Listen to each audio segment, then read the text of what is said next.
Welcome to Numerical Methods for Scientists and Engineers with Pseudocodes. Video 10. Gauss-Hermite Method and Quadrature. The Gauss-Hermite method is a form of Gaussian quadrature, which is used to approximate the value of the integral by selecting specific sample integration points or nodes and associated weights. The Gauss-Hermite method is another powerful quadrature method that handles type 1 improper integral of the following form. The method is highly useful in cases, especially when dealing with integrals involving functions that are weighted by e to the minus x squared, which appear naturally in many fields.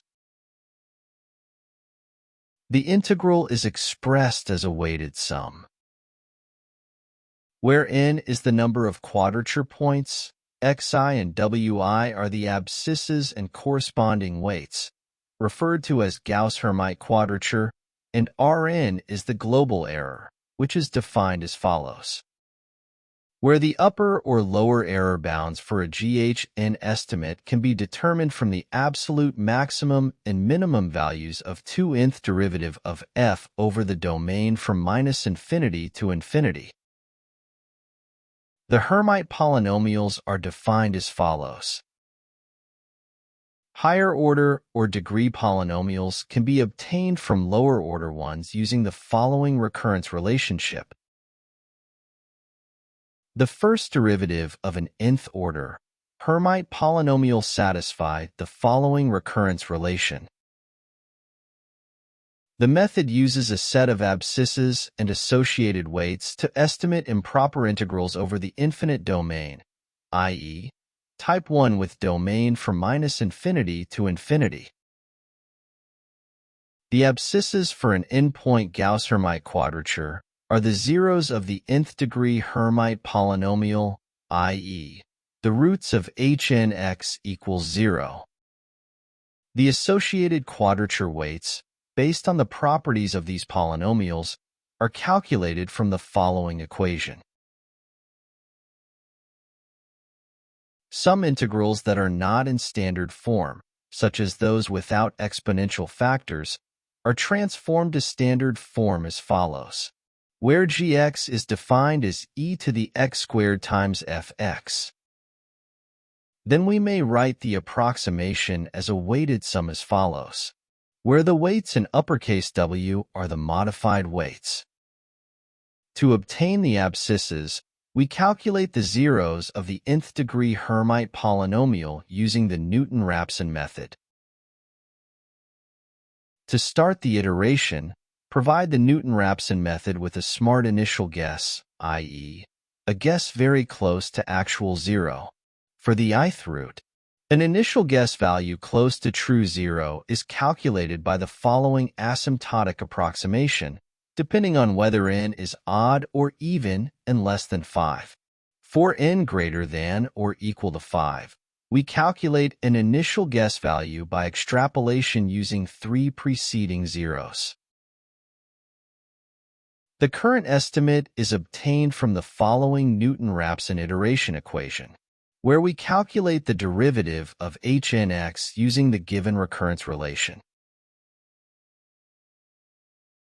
The advantages of the method are: high-order accuracy can be achieved using GH and approximation. They converge very quickly for relatively small n if the integrals are in standard improper forms. The disadvantages of the method are: the theoretical error estimation procedure is not an easy task. They are not suitable for discrete functions. They are very poor at integrating non-exponentially decreasing integrands.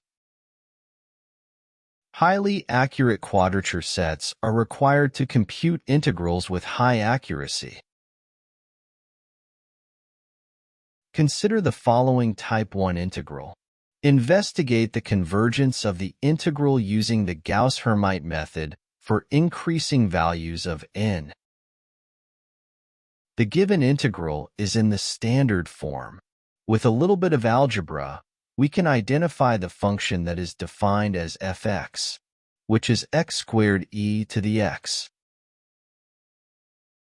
The numerical estimates for endpoint approximation are found by the following weighted sum.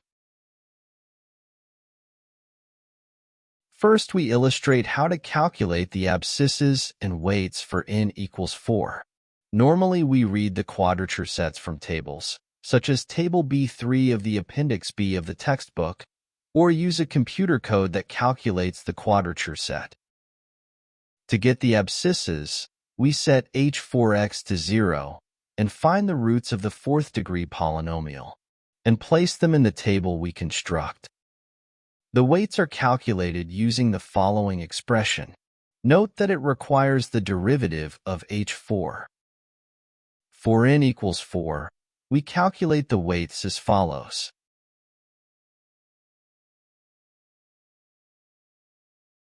And place the numerical values in the second column. We evaluate the function and the product of the function with corresponding weight. The sum of the values in the last column gives the 4-point Gauss-Hermite estimate, GH4, for the integral. The numerical estimates and the true absolute error for various n values from 2 to 8 are tabulated. Note that the estimates depict improvement for increasing n and tend to converge to the true solution. For n equals 8, an error of the order of 10 to the minus 9 was achieved, which is a superior result that cannot be realized by any other method. With this final statement, we conclude our lecture. That is all for now. See you next time with another topic. Bye.